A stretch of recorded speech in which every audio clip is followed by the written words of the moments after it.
अयोध्या के रहस्य, श्री राम की पुनर्दर्शन कथा। हर हर महादेव दोस्तों, स्वागत है आप सभी भक्तों का भक्ति धारा कहानियां चैनल में, जहां हम आपको भक्ति, प्रेम और आस्था से जुड़ी अद्भुत कथाएं सुनाते हैं। आज हम आपको एक ऐसी भक्ति कथा सुनाने जा रहे हैं जो आपके हृदय को भक्ति रस से भर देगी। तो आइए इस दिव्य यात्रा की शुरुआत करें। अयोध्या एक नगरी नहीं, एक अनुभूति है। यह वो भूमि है जहां श्री राम ने जन्म लिया, जहां राम राज्य की कल्पना ने साकार रूप लिया और जहां की मिट्टी आज भी राम नाम के गुणगान से सुगंधित है। समय की धारा चाहे कितनी भी तेज क्यों न हो, कुछ रहस्य ऐसे होते हैं जो समय के गर्भ में छिपे रहते हैं, जब तक कोई उन्हें श्रद्धा, भक्ति और तपस्या से पुनः जागृत न कर दे। यह कथा अयोध्या के ऐसे ही एक रहस्य की है जो सैकड़ों वर्षों तक गुप्त रहा और फिर एक दिन सब कुछ बदल गया। स्वामी हरिदत्त अयोध्या के प्राचीन रामलला मंदिर के मुख्य पुजारी थे। उनका जीवन श्रीराम की भक्ति में लीन था।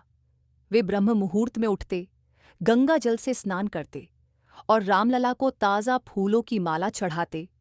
उनका तन और मन दोनों ही श्रीराम के नाम में रमा हुआ था। एक पूर्णिमा की रात जब मंदिर में दीप जलाकर वे ध्यान में बैठे तो उन्हें एक दिव्य स्वप्न आया। स्वप्न में उन्होंने देखा, एक गहरे अंधकार में श्रीराम प्रकट हुए, तेजस्वी, शांत और करुणामयी। उनके नेत्रों में वैसा तेज था जैसा कभी वाल्मीकि ने वर्णन किया था, और उनकी वाणी में वैसी ही गंभीरता जैसे गंगा की धारा। हरिदत्त राम बोले, अयोध्या की धरती में एक रत्न छुपा है। वह रत्न केवल भक्ति और सत्य के मार्ग से ही प्राप्त होगा। जो उसे पाएगा वही मेरे वास्तविक स्वरूप का दर्शन करेगा। हरिदत्त भयभीत थे, पर श्रीराम ने अपना हाथ उनके सिर पर रखा और कहा, भय मत करो, समय आ गया है उस रत्न को बाहर लाने का। वह अयोध्या का भाग्य बदल देगा। जैसे ही उन्होंने आंखें खोलीं, मंदिर का दीपक अपने आप बुझ गया और वहां गर्भगृह के पास एक प्राचीन ताम्रपत्र रखा था, जिस पर एक रहस्यमयी श्लोक लिखा था। अयोध्या की धरती के गर्भ में एक रत्न छुपा है जो धर्म के मार्ग का दीपक है। जो श्रद्धा से उसे खोजेगा वही श्रीराम के दर्शन पाएगा। सुबह होते ही हरिदत्त जी ने नगर के प्रमुख विद्वानों और संतों को बुलाया। ताम्रपत्र पढ़ते ही सब चौंक गए। ये कोई सामान्य श्लोक नहीं था, बल्कि एक संकेत था किसी अद्भुत रहस्य का। तब नगर के एक वृद्ध संत अच्युतानंद बोले, यह रत्न कोई साधारण वस्तु नहीं है। यह संभवतः वही राम ज्योति है जिसे त्रेता युग में अयोध्या के भीतर भूमिगत रूप से स्थापित किया गया था। कहा जाता है, जब धर्म पर संकट आएगा तब वह ज्योति पुनः प्रकट होगी। अब पूरा नगर जैसे एक नए युग के द्वार पर खड़ा था। एक दिन एक 8 साल का बालक, जिसे नगर में कोई नहीं जानता था, मंदिर आया और बोला, बाबा, श्रीराम ने कहा है जहां सरयू नदी 3 बार घूमती है वहां की धरती को कुरेदो। वहां कुछ मिलेगा जो रामराज्य की ज्योति है। हरिदत्त जी ने बालक से नाम पूछा तो वह मुस्कराया और बोला, नाम का क्या करना, मैं तो बस संदेशवाहक हूं। यह कहकर वह बालक गायब हो गया जैसे कोई स्वप्न हो। हरिदत्त जी और संतों ने खोज शुरू की। सरयू के पुराने मोड़ों की पड़ताल की गई। अंततः उन्हें वह स्थान मिला जहां नदी की धारा 3 बार घूमती थी। वहां जमीन खुदाई करने पर कुछ अद्भुत घटित हुआ। 3 दिनों की खुदाई के बाद धरती के भीतर एक विशाल शिलामय द्वार मिला, जिस पर अंकित थे श्रीराम के चरण चिह्न। जैसे ही द्वार को छुआ गया, संपूर्ण अयोध्या में एक कंपन हुआ। मंदिरों की घंटियां अपने आप बजने लगीं और आकाश में एक दिव्य ध्वनि गूंजी, श्रीराम जय जय राम। श्रीराम के चरण चिन्हों वाले द्वार को भक्तों ने सावधानीपूर्वक खोला। जैसे ही द्वार की शिला हटाई गई, एक तेज प्रकाश की लहर बाहर निकली, मानो सदियों से बंद एक सूर्य प्रकाश अब बाहर आ रहा हो। नीचे एक संकरी सीढ़ी थी जो धरती के गर्भ में उतरती जा रही थी। हरिदत्त जी ने सबसे पहले दीपक लिया और राम नाम का जाप करते हुए सीढ़ियों पर कदम रखा। उनके पीछे संत अच्युतानंद और कुछ चुनिंदा भक्त भी उतरे। वातावरण में एक अलौकिक सुगंध फैली हुई थी, कपूर, चंदन और केवड़े जैसी। नीचे पहुंचते ही एक गोलाकार गुफा मिली, जिसके बीचों बीच एक क्रिस्टल जैसी चमकती हुई ज्योति स्थापित थी। वह कोई साधारण प्रकाश न था, वह जीवंत था, स्पंदित था, और उसकी ऊर्जा से पूरी गुफा कंपन कर रही थी। ज्योति के नीचे एक ताम्रपत्र और एक अति प्राचीन हस्तलिखित ग्रंथ रखा हुआ था। उस पर संस्कृत में लिखा था, ये रामज्योति त्रेता युग से स्थापित है। जब संसार मोह में डूबेगा तब यह धर्म को पुनः जागृत करेगी। हरिदत्त जी ने जैसे ही उस ज्योति के समीप हाथ जोड़े, उनकी आंखों में आंसू भर आए। उन्होंने वहां बैठे बैठे श्रीराम का ध्यान किया। प्रभु, क्या आप लौटेंगे? क्या हम फिर से राम राज्य देख पाएंगे? तभी एक दिव्य आवाज गूंजी। कोई बाहर नहीं सुन सका, केवल हरिदत्त के मन में आई। जहां धर्म हो वहां मैं हूं, जहां भक्ति हो वहां राम है। ये ज्योति केवल एक संकेत है। सच्चा राम राज्य हृदय में प्रकट होता है। हरिदत्त जी और संतों ने राम ज्योति को स्पर्श नहीं किया, क्योंकि वह स्पष्ट था, यह ज्योति कोई वस्तु नहीं बल्कि एक चैतन्य ऊर्जा है। उसे केवल अनुभव किया जा सकता है। ग्रंथ में दर्ज भविष्यवाणी ने सबको चौंका दिया। जब अयोध्या में 3 संकट एक साथ आएंगे, धर्म की हानि, जल की त्रासदी और विश्वास का पतन, तब यह ज्योति मार्ग दिखाएगी। एक नव राम भक्त जन्म लेगा जो राम को फिर से प्रकट करेगा। उसी दिन अयोध्या में कुछ विचित्र घटनाएं शुरू हो गईं। नगर के कुओं का जल सूखने लगा। मंदिरों में दान और सेवा में अचानक कमी आ गई। कुछ लोग रामलला के अस्तित्व पर संदेह करने लगे। हरिदत्त जी ने समझ लिया, यह वही समय है जिसकी भविष्यवाणी ग्रंथ में की गई है। अब नव राम भक्त की आवश्यकता थी, पर वह कौन था?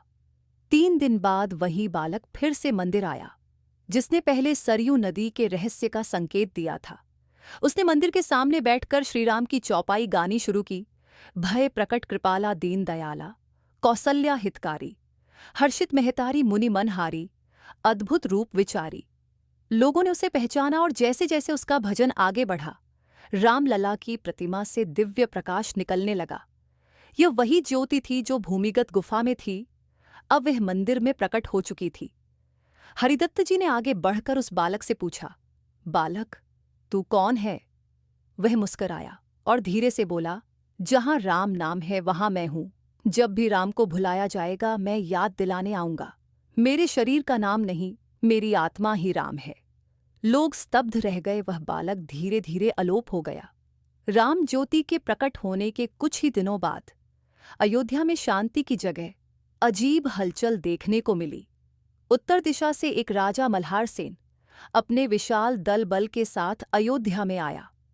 उसने स्वयं को धर्मनिरपेक्ष राजा बताते हुए यह घोषणा की, अयोध्या अब केवल एक धार्मिक स्थल नहीं बल्कि एक आधुनिक व्यापारिक शहर बनेगा। मंदिरों की भूमि पर व्यापारिक कॉम्प्लेक्स बनेंगे। धर्म को राजनीति से अलग किया जाएगा। उसका मकसद स्पष्ट था, राम नाम को अयोध्या की आत्मा से अलग करना। नगरवासियों में रोष था, पर भय भी। राजा मल्हार सेन ने सबसे पहले निशाना साधा रामलला मंदिर पर। वहां एक शिलालेख लगाने का आदेश दिया गया जिसमें लिखा था, ये केवल एक सांस्कृतिक धरोहर है, न कि कोई चमत्कारी स्थल। हरिदत्त जी ने इसका विरोध किया तो उन्हें मंदिर से हटाने की धमकी मिली। संत अच्युतानंद ने चेतावनी दी, जो श्रीराम की भूमि को अपवित्र करेगा वह अपनी सत्ता को खो बैठेगा। राजा के सैनिकों ने मंदिर के बाहर बैरिकेड्स लगाए। राम भक्तों को रोका जाने लगा। हरिदत्त जी को गुफा की ओर जाने से मना कर दिया गया। उसी रात हरिदत्त जी ने एक अंतिम बार गुफा में जाने का निश्चय किया। वे अकेले ही सीढ़ियों से नीचे उतरे और राम ज्योति के सामने बैठकर राम नाम का जाप करने लगे। उनके मन में बस एक ही बात थी, हे प्रभु, यदि आपने मुझे यह मार्ग दिखाया तो कृपा कर अपना तेज प्रकट करे।